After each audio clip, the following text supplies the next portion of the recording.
The heroes were not alone. A small troop of friends from the Tian monastery were searching for the hidden master to learn more of their mystical art. This group gathered alongside a familiar Pandaren and his niece before splitting up alongside the heroes. While Lin and Ashio journeyed with the heroes heading west, Ken and Kang Bramblestaff sojourned south with those heading into the Krasarang wilds. Ken immediately stumbled upon Zhu's watch, which had problems. A lethargy had overtaken those present, along with remnants of Sha energy, which, strangely, most present were not reacting to. Thankfully, Ken had a solution or two. The first didn't really work, but the masks he crafted helped to expel some of the Sha energy from the locals. Between Ken and the heroes, these Shalings of despair were destroyed, freeing Zhu's watch. Heroes and Hosen were not the only visitors. Hailing from Night Elven lands came Lorekeeper Veldrin, formerly of the Shendralar. He was on a mission to restore Night Elven immortality via alternate methods, and was seeking the fabled Fountain of Youth. Given the, global war raging, Tyrande almost said no, but had a vision of a great light that would need defending, and so relented to the request. Meanwhile, hailing from Mulgore, the Sunwalkers had pilgrimaged here as well. Headed up by the paladin Dezko, they were chasing visions of a great light that needed... Their journey was much more troubled, however, as they lacked proper military support, like the Sentinels, and so had to make do with their tribe and the aid of Kang Bramblestaff. Dezko's wife, Lisa, who had insisted on the journey despite expecting, gave birth under the forest canopy and passed in the effort. These two stories intertwine in two ways. First, Veldrin found his beloved fountain, but it was a fountain of transfer, not of restoration. Those who drank would lose their life to support those who lacked. Veldrin and his studies uncovered this truth, but Kang Bramblestaff, unawares, advised some of this water be collected and given to Lisa, and this is most likely the reason why her children lived, and she did not. Second, both Night Elf and Taran encountered strange stone-like creatures that harassed them continuously. These hostile forces were defeated in short order, but there were more to come. These malicious miscreants were known as the Mogu. If one remembers, we actually mentioned the Mogu before. These were the perfect Titan-forged, gifted in all manner of activity rather than being specialized like their brethren.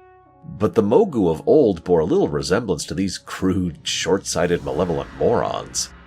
The Mogu handled the curse of flesh worse than any other Titan-forged. They descended into fear, anger, greed. They fought one another ceaselessly, leading to the age of 100 kings. This non-stop strife and bloodshed would have likely destroyed the land given enough time. At the very least, it would have spread to cause issues for the dominant troll empire that ruled much of the world in this age. At some point unknown, the Mogu were able to reverse their curse of flesh, but for reasons we will discuss later, this did not solve anything. It is into this era of discord that a young warlord's son was born. Lei Shen.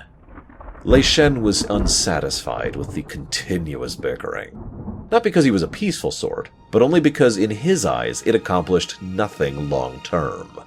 Lei Shen and his closest guardsmen journeyed north into Kunlai and descended into the Titan facility of Mogushan.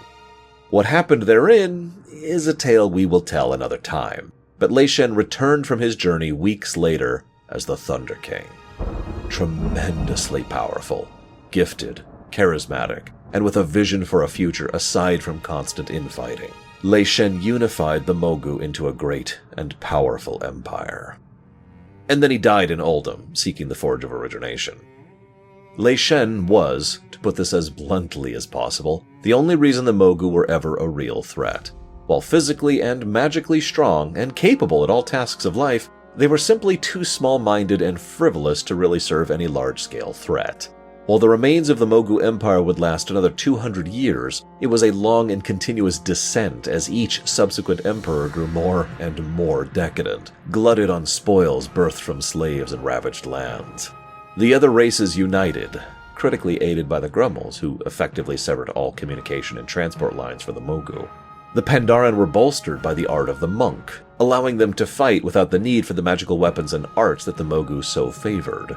The Mogu Empire completely collapsed in on itself, losing the Mogushan vaults, and with it their means of producing new Mogu, and finally being effectively removed from history's board. For the next 12 millennia, the Mogu would be little more than nuisances, local bandits and troublemakers, fervently convinced of their own superiority as they failed miserably at doing anything but causing local mischief. By coincidence, the three major Mogu clans remaining, Girthan, Harthak, and Korgesh, had gathered together to meet with the self-proclaimed king of the Mogu, Zin the Weapon Master, within the Mogushan Palace.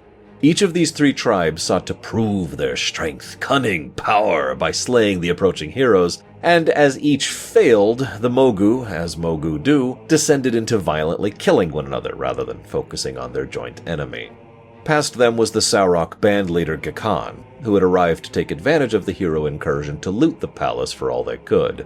Sadly, he got greedy and sought the gear of the heroes, and that simply wouldn't do.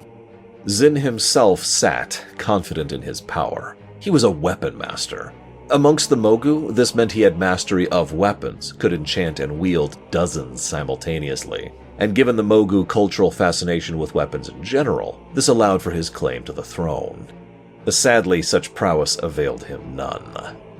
With Zin defeated and the three clans effectively destroying each other, the Mogu continued to not be a threat. For now. That did not mean they couldn't cause problems, however. Back in the foliage, the local Mogu leader had captured both Dezko's friend and Vaildrin's daughter, demanding they submit. Confused when they didn't, after all, Mogu are superior, he slew both, which meant his own life was immediately forfeit.